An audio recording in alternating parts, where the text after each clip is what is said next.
And today we are going to be talking with Roger Sands. Roger Sands is the CEO and co-founder of Wyebot, and he has over 20 years in this space, working from anywhere from HP to different sort of companies. And we'll let him introduce himself to you all here in just a minute.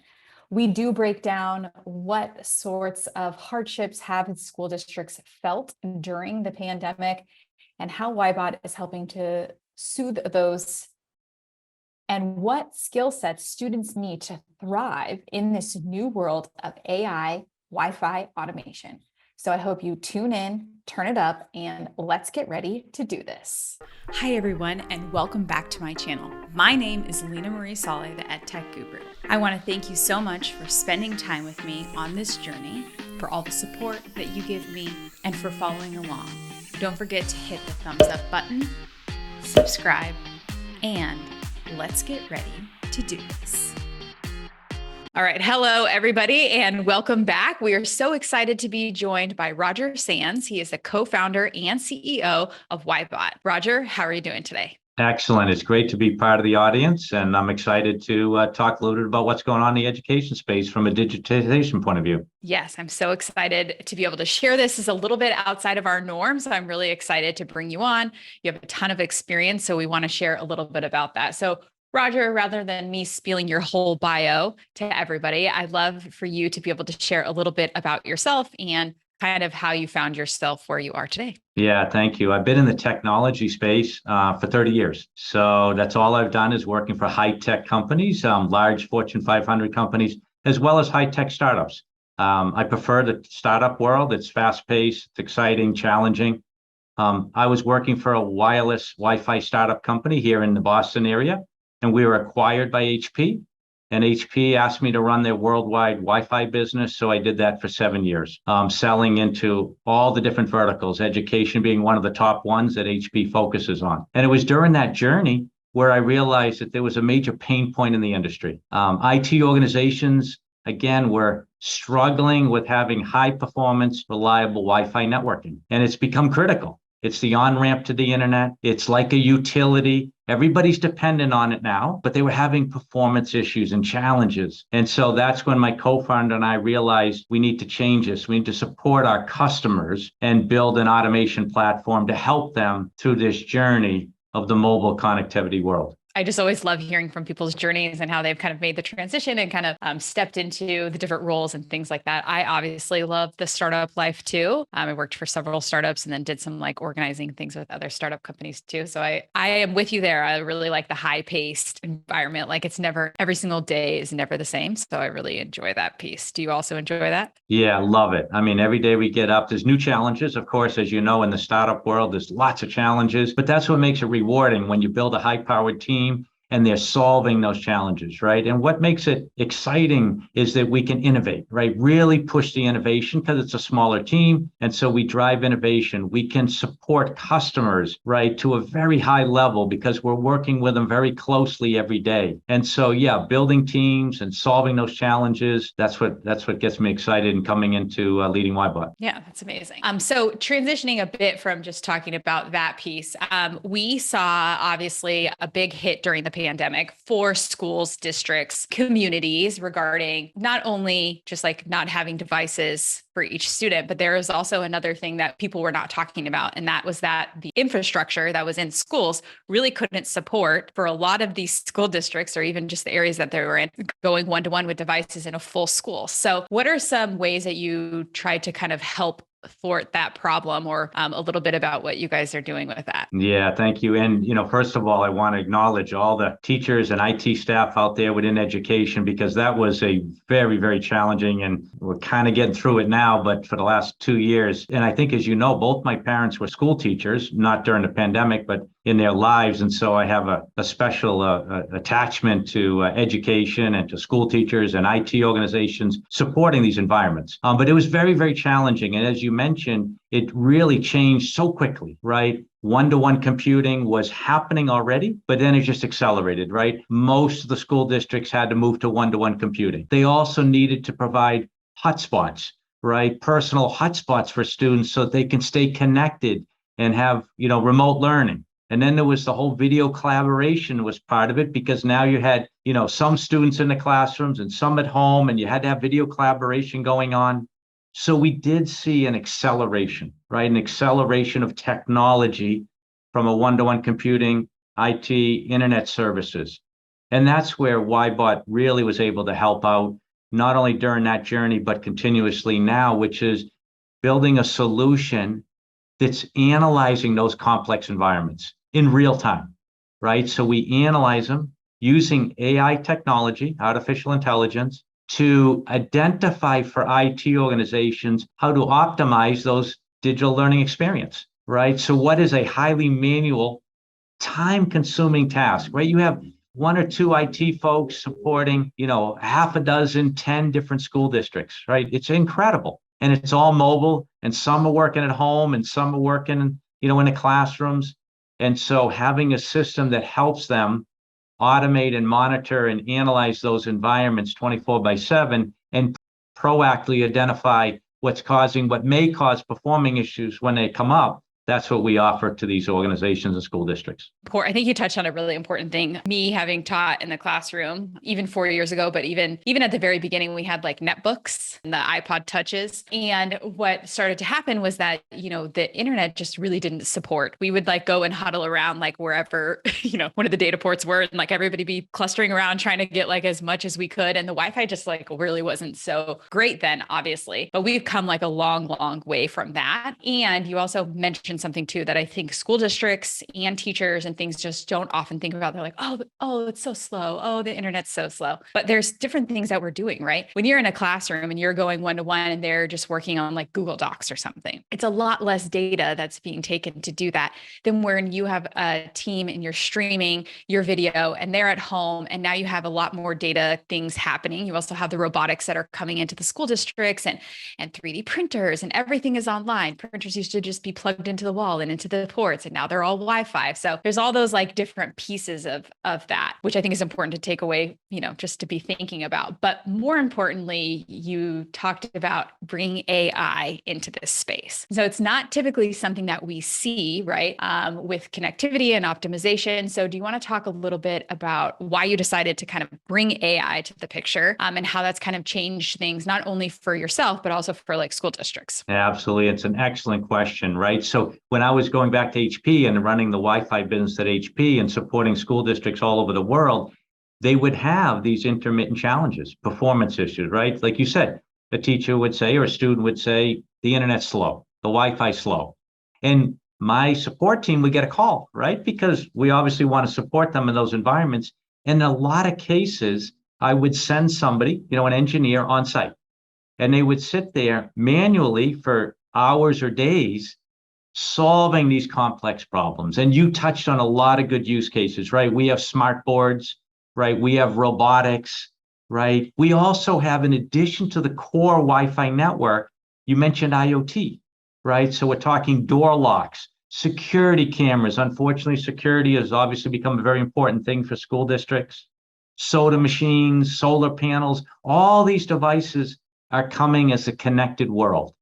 And so what we realized was that it was not possible, and we would send some of the top Wi-Fi engineers out to these school districts, but it was not possible to manually support the dynamic nature that we're living in, right? Lesson planning with 25 students in a classroom, all having to be connected, statewide testing. So back to your question, what drove the AI component of it was we needed to shift away from manual reactive problem solving and troubleshooting to proactive automation.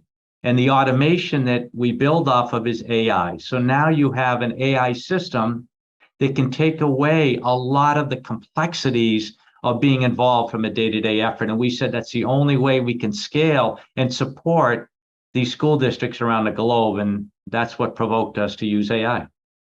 Yeah. And I think also something that you briefly mentioned earlier was that the IT team usually at schools, they don't really, I don't know how to put this lightly, but there's not usually like a ton of turnover that happens, or they might have like all switched to like PCs and then all switch to Macs. So they only have like a people that can support Macs. But if you try to support other things, they don't really have it. So a lot of times their skill set is, not saying they don't have a large skill set, but usually it's very limited to what they have been exposed to. So they sometimes don't have like those structures and supports to actually support IoT, everything that's happening in the day-to-day, the cell phones that are connected, everything that's kind of going on every single day. So it sounds like this AI automation that you guys are doing just really helps to empower the IT team to be a little bit more proactive, but also to have like a freedom where they're not having to travel to 10 school sites or, do those things, so they can actually have more productivity on their sites too.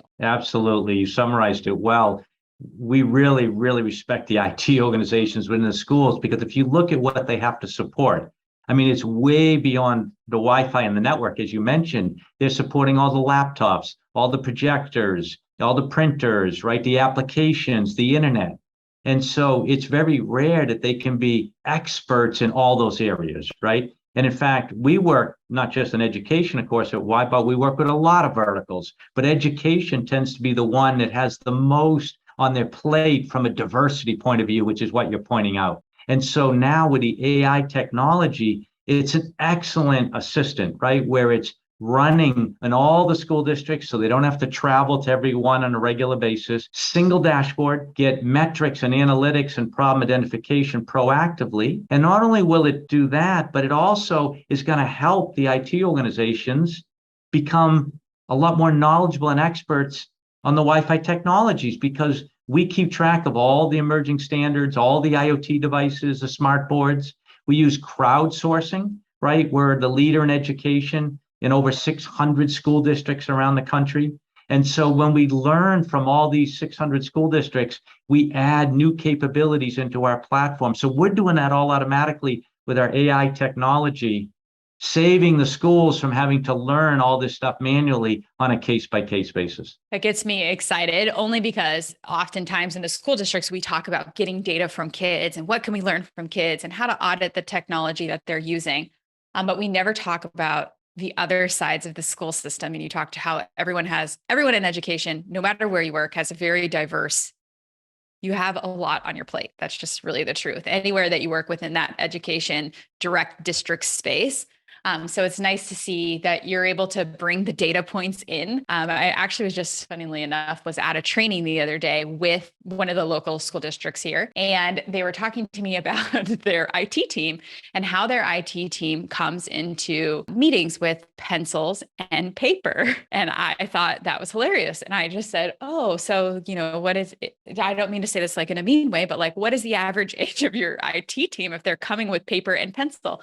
She's like, yeah, they've been here for like a really long time. And I was like, okay, yeah. So you find that you're probably not getting as much support. So I think it's nice to see that you're doing some things besides just being reactive, proactive, in the sense that there's also ways that you can pivot quickly if there's something that's needed. But then you're also having this amazing amount of data that you can come to a school district and be like, hey, you actually need this, this, and this to be able to really support your teachers and your students and your staff and your organization as a whole. Yeah, if you look at what, schools and teachers have to deal with on a regular basis, right? We have lesson planning and e-learning in most classes around the country now, right? Because of the pandemic, we've seen the explosion of one-to-one computing, at least middle school and above, and some are, of course, down in the elementary schools. So you have one-to-one computing in most of the classes. You have smart board technology. You have statewide testing in a lot of areas, right? High stress points for IT organizations, understandably, because you have volumes of students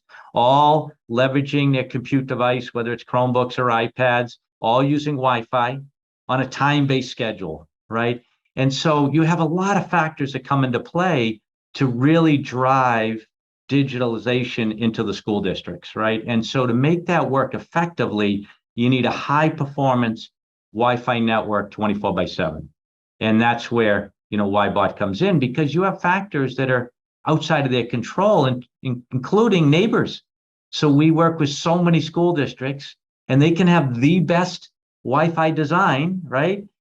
But they have neighbors next door that are bleeding in. Yep, the Wi-Fi can bleed in and have a direct impact on the classrooms. And without having that AI technology that's keeping an eye on the neighbors, on the students that bring in personal devices, turn on hotspots, right? So the AI is analyzing that, what a normal environment looks like, and then looking at all these exception cases for you all the time so that they can focus on other business critical activities, allowing them to deliver that high performance Wi-Fi network for robotics and e-learning on a daily basis. Yeah, that's a good point. I always, as a teacher, just when you say state standardized testing, gives me like a little bit of panic, but I never really thought about the IT team and how much stress they must be under if something goes down. Like me, I'm just so stressed, but I can only imagine they're supporting hundreds of thousands of students at once testing at the same time. So I never really thought about it in their perspective, but in a lot of school heart districts, palpitations. Yeah, it is. It's one of the more challenging times during the year. Often it's twice a year. A lot of them will do a fall and a spring, but if you talk to them and they say, oh yeah, when that week comes along or that weekend or whatever it is, it really is a challenging environment. And so the good news is companies like Wyebot can dramatically make a difference to their experience during those times. and that's really great. I think that's just important to just take into account that there are solutions for you to make your lives easier, and you don't need to know everything about everything, but this will kind of empower you to get that skill set. Because your parents were educators, I wanted to ask you, since this is kind of like a newer realm of things, this AI automation in Wi-Fi connectivity wasn't really a thing, right? Until you kind of brought it to the table here. We know that the jobs are quickly changing and iterating for students and what they'll be able to do. But what are some skill sets that students need to, either work at Wyebot or kind of work in this field that you think is really important for teachers to help support those skills now? So let me start with maybe one of the obvious ones, but just to be clear, software programming. Okay, so in the schools, middle school, high school, there's a lot of different classes, but the whole idea of how your mind processes data, so software programming, and there's different classes and different types of software programming, but just getting experience before students go on to college, et cetera, around that is extremely important. That'll help set the foundation. Most of what we do here at Wyebot in terms of generating IP, intellectual property, and around the AI technology is all tied in some way into software, right? Programming software and computers. And so if you have experience at that and you start building that in at the earlier ages, it's going to set the foundation for future around AI technology. I would also say problem solving. Now that comes in a lot of different ways. And if you look at school districts, they have different types of classes and courses to take that on. But we're here solving complex problems. So we're leveraging software as the foundation, but fundamentally we're self-learning these environments, right? We're self-healing. We're working with the software to solve complex problems. So there's a number of classes and courses that take place, especially in high schools, around this type of technology. And it's extremely valuable to help set the stage if you want to move into this digital world and move into AI and edge computing also. Yeah, I think that's a great perspective. I previously worked at CodeMonkey and we did computer science for kids really as young as kindergarten. And so I'm very passionate about being able to expose them, because I think the earlier that you can teach them programming or just get into that, then students are less likely to take risks when they're in middle school and high school. They already kind of, they don't want to do that because they don't know anything about it. And they're not trying to like put themselves at, some students will, but most students on average are not going to be like putting themselves really out there and really stretching themselves. So it's really, I think that speaks highly to what you're supporting, but also just the importance of the need to expose students early, and then problem solving, right? Exactly. You said it, like that's a huge issue in solving these complex problems. And I think that happens in all areas of all businesses now, right? Everything's very, very digital. People are working remotely across the world, or you're collaborating. You're in Boston and I'm here in Houston. So we're both, across the country from each other's, and we're still able to connect and collaborate and discuss different things. And I think that that's an important skill set too. And the good news you mentioned, because you're talking about how to prepare the students, right, for life beyond school and beyond college or into college, right? We at Wyebot, we hire computer science majors right out of college, right? So we have a variety of talent on the team. We have some senior folks, but we look forward to bringing in interns and co-ops. We have a college intern working with us right now as we speak over the summer, right? Learning this AI technology, going back to school in the fall. And then obviously the goal is that he comes on full time once he's done with his degree, right? And we're like many, many other companies out there that are doing this, where they're, bringing in students into the internships and co-ops and getting them, entrenched in the technology, and then right out of college, moving into this space. So with the right core foundation, as you mentioned, even starting all the way down to the elementary schools, it'll put them in a strong position because there's high demand in the industry right now in this space. When you are bringing an intern on or somebody in a co-op or anything like that, are there any specific skills outside of the problem solving and knowing how to be a software engineer? Are there any specific skills that you feel like make them thrive better working at Wyebot?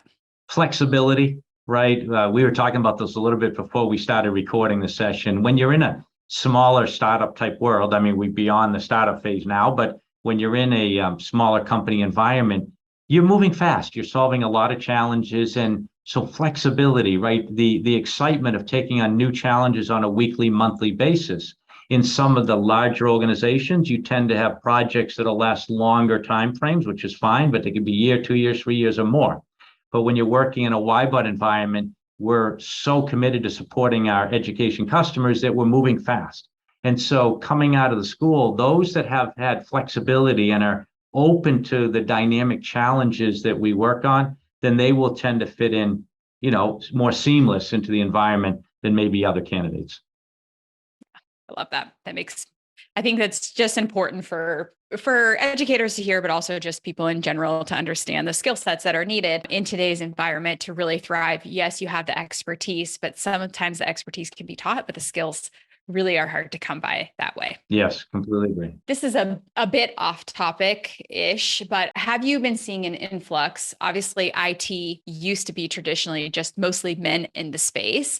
Have you started to see a little bit of that change, or is it still a little bit slow moving in that? Yeah, I want to be candid with you. At Wyebot, we're very diverse. Let me talk about Wyebot just for a minute. Our sales leader is a female, and we have a lot of women on the team, and it's awesome. We just look for the best talent and we bring them in. That's the way I've always operated. But within the IT organization, across most industries, it's still, to be very candid, it's much stronger, for men today than women. We see a lot more men in this industry, right? So it's an area, obviously, that we hope changes and grows, and we get more women into this space for sure. Great takeaways. And I think it's important for tech companies to also bring women to the table, and being diverse is a really important part of any organization, but also to kind of give a little bit of balance. Roger, thank you so much for coming on today and sharing your expertise. Any last finishing thoughts or takeaways that you would like to share with our audience today? Yeah, I think because you focused a lot on,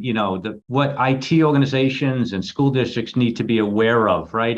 And I think the message I want to say is it's going to get more complex. And this is just to be very frank and open so you can plan, right? I want to help the school districts plan. What I mean by that is going to be a lot more IoT devices coming in, bringing value, right? Sensors for certain technologies. We talked about robotics, right? Virtual reality, all right, for helping learn. So a lot of this is going to be getting more and more diverse and complex and dynamic. And so I'd encourage folks to think about that and really understand that, automation and types of platforms that are going to help, right, manage that transformation is really, really critical. And the good news is Wyebot, like others, are doing that. And in fact, at Wyebot, we offer free trials of our system to help schools to see the benefits for them before they have to make any decisions. So if somebody is interested in bringing Wyebot to their organization, what is the best way for them to get in contact? Yeah, so right on our website, that's the easiest, www.wyebot.com. Right on our website, there's just a very simple form just to request a demo or trial. That's all you have to do. Go in there, submit that, and then obviously someone from the team will follow up and explain next steps. Great. And I will make sure that I link all of that down below in the show notes as well. So if you're listening or you're tuning in, either way, you'll find that there. Roger, thank you. Thank you so much for taking time out of your busy schedule to spend time with us here today. And we will see you guys all next time. Bye, everybody. Thank you so much. You've made it this far. I appreciate all of your support, Please don't forget to like, share, subscribe, throw the comments below in the comment section. I'm always looking for new ideas and hot trends, or if you're looking to sponsor our podcast and video episodes, reach out to us on any of our social media channels. And you can even find us anywhere you find your podcasts. Once again, my name's Leena Marie Saleh, the Edtech Guru, and we'll see you guys next time. Bye, everybody.